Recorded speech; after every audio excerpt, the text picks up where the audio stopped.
인터넷 이단 사이트에 어떤 성도가 질문을 했습니다. 자기가 다니는 교회가 신사도 교회인지 궁금하다는 것입니다. 질문을 상당히 길게 했더라고요. 한번 이제 적어왔는데 보겠습니다. 1. 셀 교회인데 제자 훈련을 하면서 두 날개의 중요성에 대해서 역설합니다. 컨퍼런스, 네트워크, 인카운터, 임파티션이라는 단어를 매번 사용합니다. 헌금 시간 전에 재정 선포라는 것을 하는데 내가 이 헌금을 드리니 재정의 축복이 나에게 임하기를 원한다는 기도를 다 같이 서서 손들고 선포합니다. 4. 헌금 봉투에 이름과 한 줄 기도 제목을 써서 내면 담임 목사님이 봉투 하나하나에 적힌 성도들의 이름과 기도 제목을 예배 시간 중에 모두가 있는 앞에서 읽어줍니다. 5. 대학생, 청년이 많은데 다 같이 캠퍼스 땅받기 기도를 합니다. 대적 기도를 많이 하는데 코로나의 영, 질병의 영, 부정의 영 등 온갖 악한 영들을 물리쳐야 한다고 말하며 혹시 내가 이전에 혼인 외에 관계를 맺은 적이 있다면 그 상대방의 이름을 소리내며 기도하여 그들과 묶인 혼을 끊어내라고 합니다. 통성기도 및 방언기도를 강조합니다. 무조건 소리내서 소리를 지르면서 기도하라고 하고 방언으로 기도하라고 합니다. 24시간 기도, 24시간 찬양을 한 번씩 합니다. 셀별로 돌아가면서 담당하여 24시간 동안 기도나 찬양이 끊이지 않게 하는 프로그램을 한 번씩 합니다. 영적 카리스마를 강조하고 성령 체험을 중요시합니다. 전인적 치유, 영성 훈련에 대한 강조가 큽니다. 셀 예배, 금요 철야 등 본 예배 아닌 시간에도 헌금 시간을 갖습니다. 재정 선포도 마찬가지로 헌금 시간마다 무조건 합니다. 교회에 대한 헌신 강요, 제자 훈련에 대한 강요, 예배 출석에 대한 과도한 체크, 만약 늦잠 자서 못 오는 것 같다 하면 전화를 많이 해서라도 깨우기 위해 부재중 전화 15통을 남기기도 하고 집까지 찾아와서 직접 깨우기도 합니다. 차 타고 15분 거리인데 데리러 옵니다. 아파서 못 갔다고 하면 목사님께 안수 기도 받으면 나을 거라고 집안까지 들어와서 데리고 갔다가 기도받게 합니다. 그저 열정적이고 청년이 많은 교회라고 생각했는데 그게 아닌 것 같아요. 이제야 눈치챈 게 웃기지만 그래도 뭐가 신사도 운동이고 아닌지는 명확히 알아야 할 테니 제가 나열한 것들에 대한 의견을 부탁드립니다. 이렇게 그 이단 사이트에 올라왔더라고요. 그러니까 내용을 보니까 이제 그 어떤 대학생이나 청년이 아닌가 싶습니다. 그리고 이 교회가 부산의 풍성교회 디테일 훈련을 받은 교회인가 싶어요.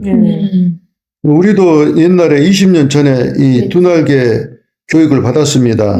그리고 그 시스템에 따라서 한동안 좀 했었는데, 그때는 이제 전도와 부흥이 목표라서 상당히 체계적으로 정리된 D12 문화, G12 마팔 코스, 전도 폭발 등등 많은 전도 시스템을 받아들여서 전도와 부흥에만 초점을 맞추고 예배당을 크게 짓는 것이 목적이 된, 그래서 하나님께 은사를 구하고 그런 시간을 보냈었더랬는데 이제 와서 생각해 보니 다 하나님을 위한 것이 아니라 내 자신의 욕심을 위한 것이고 그 욕심을 교회 부흥이라는 것으로 덮어서 포장하고 있었더랬습니다. 그런 과정을 다 경험해보고 이제 이렇게 지나고 나니까 이제는 그런 시스템들이 정말 잘못되었고 아주 어린 신앙이라는 것을 깨닫게 되었습니다. 그런데 아직도 이런 교회처럼 그런 어떤 은사주의와 또는 신사도주의에 빠져서 신앙이 자라나지 않고 여전히 딱지치기, 구슬치기에 열심인 교회들이 많은 것 같습니다. 이 친구가 이제 질문한 그 신사도 운동은 과거 은사주의 운동을 했던 사람들이 대부분입니다. 사도적 영적 권위를 가진 자들이라 하여 마치 본인들은 일반 성도랑 급이 다르다는 식으로 말하며 일반 성도들은 사도들에게 절대 순종해야 한다고 가르칩니다. 직통계시를 강조하고 지금 나에게 하나님이 말씀하신다는 말을 자주 합니다. 예언과 접신을 강조하고 이런 빈야드식의 쓰러짐과 뒹구는 그 어떤 토론토 블레싱이라고 불리는 기도 집회를 강조하고 재정의 신이 점령되어 재정의 부가 교회로 들어와야 된다고 말을 하고요. 이런 그 신사도 운동을 하는 그 교회들이 대부분 정치적으로 기독교 우파와 밀접한 관련을 맺고 있으며 극우적인 태도로 현실 정치에 자주 개입을 합니다. 이 신사도 운동에 대해서 우리나라 주요 교단 말하자면 뭐 통합 합동 이런 데서 다 불건전한 운동이라고 이렇게 규정을 했습니다. 그래서 신사도 운동에 참여나 교류를 금지한다고 했습니다. 말하자면 송기철 장로나 데이빗 오어 목사 이런 집회 가지 말라는 것입니다. 데이빗 오어 목사 아시죠? 네. 그게 2013년도인가 이 데이빗 오어 목사가 왔었는데 우리나라 전쟁이 일어난다고 그때 뭐 그런 얘기를 했었잖아요. 네. 뭔 전쟁이 일어났습니까? 하여간 신사도주의자들이 추구하는 것은 하나님의 나라를 지구에서 실현하는 것을 중점을 두며 사회, 경제, 정치, 문화 등 모든 분야에서 하나님의 통치가 이루어져야 한다고 믿고, 따라서 신자들은 자신의 직업이나 사회적 활동을 통해 하나님을 섬기고 하나님의 나라를 확정해야 한다고 주장하는데, 얼핏 들으면 좋은 의미인 것 같습니다만, 지난 시간에도 말했듯이 기독교가 세상에 미치는 선한 영향력이란 명분은 세상에서 기독교가 인정받고 칭찬받고 세상의 정의를 추구하는 방향으로 나아가게 되는데, 그렇게 되면 세상에 영향력을 미치기 위한 방법으로 결국은 세상적 권력이나 세속적인 성공을 추구하는 방향으로 나갈 수밖에 없게 됩니다. 이것은 전혀 하나님의 뜻이 아닙니다. 예수님이 언제 세상의 정의와 평화를 위해서 살라고 하셨습니까? 좋은 것 같지만은 아니다 이 말입니다. 만약에 세상의 정의와 평화를 위해서 하나님 예수님이 오셨다고 그러면 예수님이 십자가에 죽으실 필요가 없는 것이잖아요. 이 구분을 정말 기독교인들이 지금 못하고 있습니다. 그래서 십자가 들고 막 나가는 거예요. 기독교 신앙은 예수님의 십자가를 지고 예수님의 사랑과 용서 그리고 겸손과 희생으로 사는 것을 말합니다. 어떤 사람이 예수님을 믿는다고 하면서 세상을 변화시키자, 세상에서 악을 몰아내자, 세상의 악과 싸우자라고 말하면 이 사람은 아직 예수님을 못 만난 것입니다. 성경에 보면 고린도전서 13장에 뭐라고 나옵니까? 불의를 기뻐하지 아니하며 이렇게 나옵니다. 불의와 싸우라는 소리는 절대 안 하셨어요. 아무도. 우리 선배, 믿음의 선배들도 아무도 불의와 싸워야 된다는 소리를 하지 않았습니다. 이 구분을 잘해야 됩니다. 우리 동기 중에 이제 어떤 사람이 예수님의 환상을 보고 목사가 되겠다고 신학교에 들어온 동기가 있습니다. 그리고 이 친구가 전도도 열심히 하고 기도도 정말 열심히 하고, 정말 나는 이 친구 그 뒷바꿈치도 따라갈 수 없는 그런 복음 전도에 대한 열정이 아주 충만한 사람이었는데요. 나중에 이제 목사가 되어가지고 같은 노예에 소속되기도 했었습니다. 지금은 연락을 않고 지내는데요. 이 친구를 미워해서 그런 것이 아니라 그 친구를 만나면 정말 밥맛이라는 생각이 저절로 듭니다. 만날 때마다 자기가 전도했던 자랑을 하는데 한 번, 두 번, 세 번, 다섯 번, 10번 만날 때마다 내 안에 스트레스가 쌓이는데 그래서 병나기 전에 그만 만나야 안 되겠습니까? 예수님을 이 친구가 환상으로 만났지만 진리 안에서 만나지 못한 것입니다. 진리 안에서 예수님을 만나야 됩니다. 진리의 성령을 못 만나면 자기 자랑이 충만해집니다. 그러나 진리의 성령으로 충만하면 반드시 겸손해집니다. 예수님의 십자가를 지고 있다면 절대 자기 자랑을 할 수가 없습니다. 오늘 본문에서 예수님이 제자들에게 뭐라고 가르칩니까? 마태복음 20장 26절. 너희 중에 누구든지 크고자 하는 자는 너희를 섬기는 자가 되고 너희 중에 누구든지 으뜸이 되고자 하는 자는 너희 종이 되어야 하리라. 인자가 온 것은 섬김을 받으려 함이 아니라 도리어 섬기려 하고 자기 목숨을 많은 사람의 대속물로 주려 함이니라. 예수님은 이 땅에서 하나님의 나라를 세우시는데 그 나라는 세상적인 방법이 아니라 죄인들을 위해서 당신의 생명을 바치러 오셨다는 것입니다. 그 가르침은 너희가 내 제자라면 너희도 죄인을 살리기 위해서 네 생명을 내놓으라는 말씀입니다. 이게 이해가 됩니까? 누가 이 말씀을 하면은 교회에 들어와서 예수 믿겠다고 하겠어요? 자기 생명을 바쳐서 죄인을 살리는 예수님을 본받는 삶을 살고 있느냐는 것입니다. 지금 한국교회에서 이 십자가 복음을 전하는 목사가 몇이나 됩니까? 얼마나 있겠습니까? 이렇게 죄인들을 살리고자 하는 예수님의 마음을 가지고 예수님의 제자가 되어 하나님 나라의 십자가의 도를 선포하는 목회자가 얼마나 있을까 이 말입니다. 마태복음 16장에서부터 예수님은 이제 예루살렘에 올라가면 죽으실 것이라고 제자들에게 알렸습니다. 16장에서 한 번, 17장에서 또 한 번, 오늘 20장에서 또 한 번, 이렇게 3번씩이나 예수님이 죽으실 것에 대한 말씀을 전했는데도 지금 이 제자들이 보십시오. 예수님의 십자가와 죽으심에는 아무런 관심도 없습니다. 오직 자신들의 입신양명에만 몰두한 채 서로 경쟁하고 있습니다. 예수님께서 가시는 길이 죽으심의 길임을 반복해서 말씀을 하고 계시는데도 제자들은 다른 사람이, 다른 친구가 더 높은 자리에 앉고 큰 상을 받는 것을 용납하지 못하는 죄인의 속성을 그대로 드러내고 있는 장면이 오늘 본문입니다. 야고보와 요한의 모친이 아들들을 앞세우고 예수님께 와서 자신의 두 아들을 주의 나라에서 각각 주의 우편과 좌편에 앉게 해달라는 것입니다. 이렇게 하나님 나라가 어떤 나라인지에는 아무 관심도 없이 세상적인 가치관을 가지고 하나님 나라의 좌우편에 앉게 해달라는 거예요. 이렇게 천국을 세상적인 가치관으로 생각하는 사람들이 의외로 많습니다. 기독교 신앙의 궁극적인 목적은 하나님을 영원하게 하고 그분의 뜻을 이루는 것입니다. 웨스트민스터 대요리 문답 1문에 뭐라고 나옵니까? 사람의 가장 큰 목적은 하나님을 영화롭게 하고 그분을 영원히 즐거워하는 것이다. 이렇게 나오잖아요. 다 알지 않습니까? 세상에 좋은 영향력을 가진 기독교가 되자라는 이런 류의 구호가 정말 괜찮은 명분인 것 같지만 전혀 아닙니다. 하나님 나라가 추구하는 방향, 말하자면 하나님의 뜻을 전혀 모르는 소치입니다. 기독교 신앙의 출발점은 어디서부터 시작됩니까? 마태복음 16장 24절. 이에 예수께서 제자들에게 이르시되 누구든지 나를 따라오려거든 자기를 부인하고 자기 십자가를 지고 나를 따를 것이니라. 여기서부터 시작이 됩니다. 예수님께서 예수님을 따르는 길, 즉 천국 가는 길을 조목조목 제시해 주고 계십니다. 말하자면 성도들의 신앙이 어떠해야 함을 말씀하고 계시는 것입니다. 첫째는 자기를 부인하고입니다. 기독교 신앙의 출발점은 우리가 자신을 주인 삼고 살던 삶을 내려놓고 하나님의 뜻에 따라 살아가려는 결단을 하는 것입니다. 신앙은 우리의 욕망과 세상의 기준을 따르지 않고 하나님의 뜻을 중심으로 살아가겠다는 결단의 시작입니다. 다시 말하면 자기 중심적인 삶에서 하나님 중심적인 삶으로의 전환을 의미합니다. 이 전환이 없으면 사실 천국으로 향하는 여정에서 한 발자국도 앞으로 나아가지 않은 것입니다. 뭔 말씀인지 아시겠죠? 네. 둘째는 자기 십자가를 지고 가는 것입니다.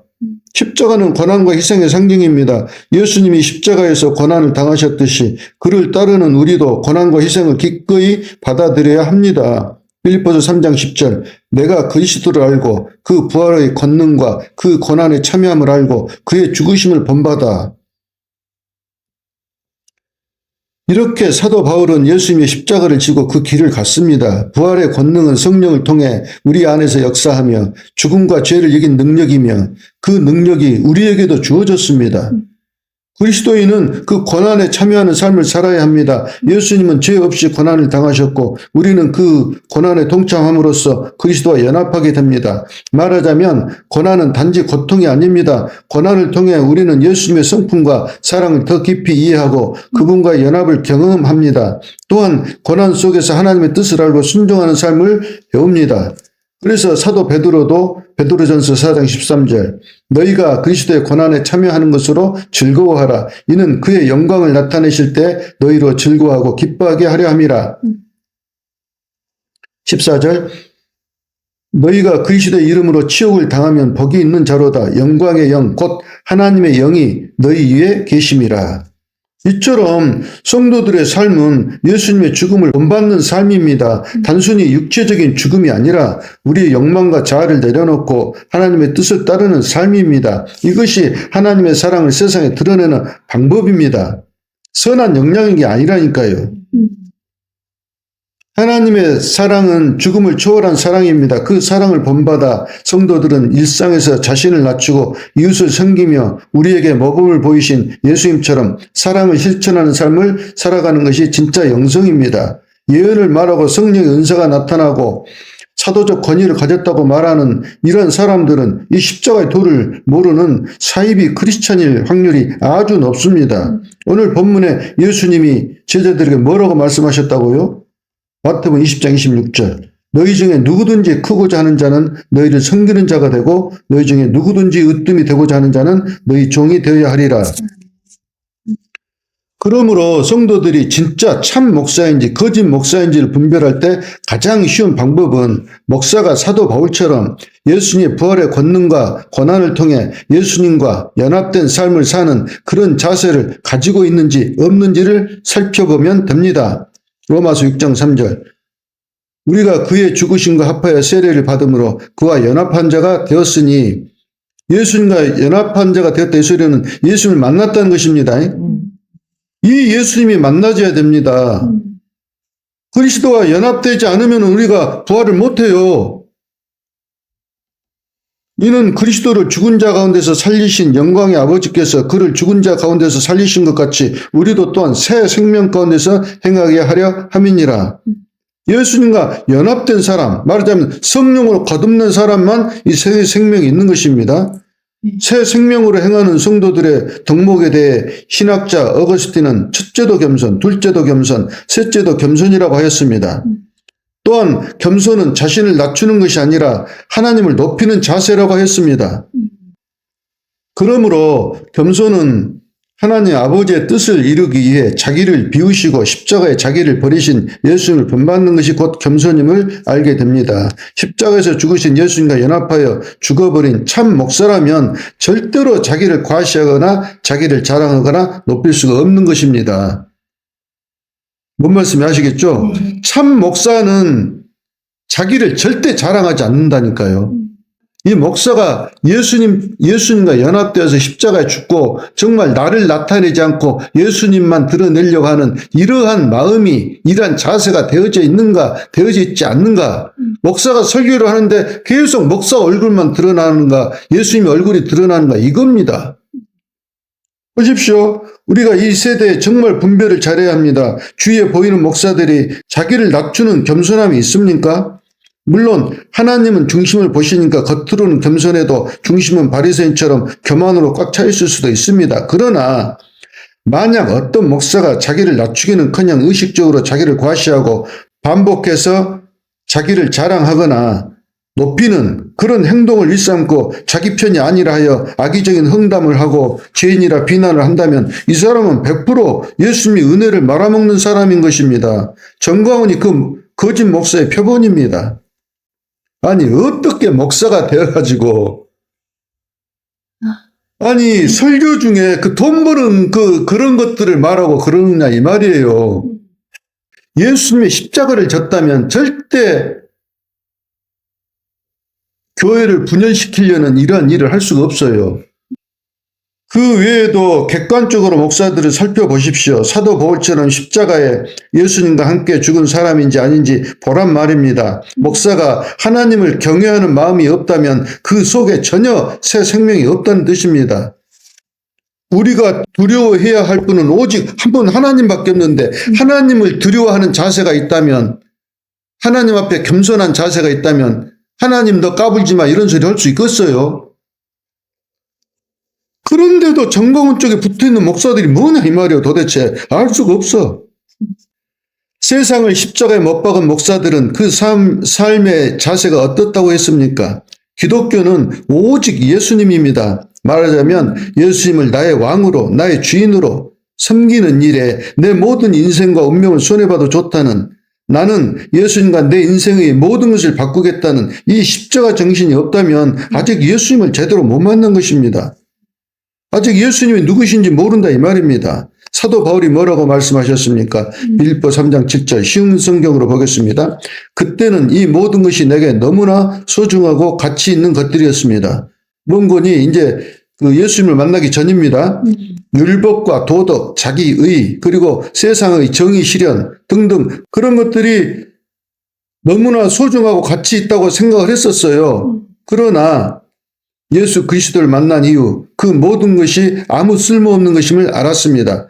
그것들뿐만 아니라 이 세상 그 어떤 것도 내 주 예수 그리스도를 아는 것과 비교가 되지 않습니다. 예수 그리스도를 위하여 나는 모든 것을 버렸습니다. 모든 것이 쓰레기처럼 아무런 가치가 없다는 것을 이제 압니다. 이로써 나는 그리스도를 알게 되었습니다. 또한 그리스도 안에 하나가 되는 기쁨을 얻었습니다. 이제 내가 바라는 것은 그리스도를 알고 죽음에서 부활하신 그 능력을 체험하며 그리스도와 함께 고난받고 그분과 함께 같이 죽는 것입니다. 그분을 따를 수만 있다면 마지막 날 부활의 기쁨에 참여할 수도 있을 것입니다. 말하자면 십자가를 지고 가는 그러한 삶을 통해서 예수님과 함께 연합되어서 부활이 된다 이 말입니다. 13절 형제 여러분 내가 아직 목표에는 이르지 못했으나 여러분에게 한 가지 자신 있게 말씀드릴 수가 있는 것은 내가 과거의 것은 잊어버리고 앞에 있는 목표를 향해 힘껏 달리고 있다는 것입니다. 나는 목적지에 이르렀을 때 상을 받을 것입니다. 그 상은 하나님께서 내게 주시려고 그리스도를 통하여 친히 내리신 것입니다. 영적으로 성숙한 사람으로서 우리 모두 좀 더 신중히 생각하고 판단합시다. 혹시 서로 생각이 다르더라도 하나님께서는 그 부분을 분명하게 바로 가르쳐 주실 것입니다. 아멘.